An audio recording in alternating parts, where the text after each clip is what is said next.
Now, tell me all about Jerusalem and the governor's office. I went spending some time with these kids, and I could see them change. Based on the real-life story of football coach Bijou birthday.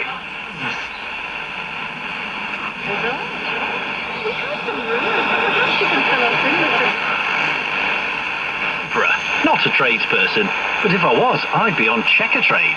8 out of 10 homeowners surveyed would choose a tradesperson.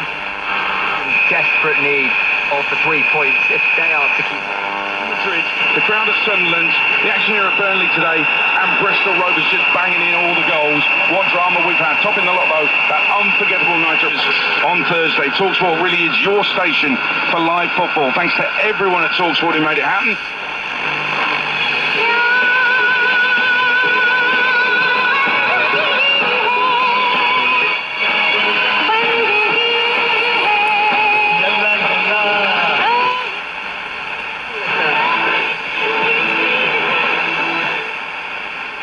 They're already safe this season, but that's the whole point. 3-0 over Southampton. Will Perry, Southampton having their traditional. That balance of sectarian politics that was enshrined in Good Friday Agreement, perhaps with younger voters maybe choosing a cross. Written by Hugh Finlay and produced at Commission Studios in Belfast, Northern Ireland by Colin Flanagan. Episode 3 of this series is entitled Cornelius's Visitor and can be heard at the same time next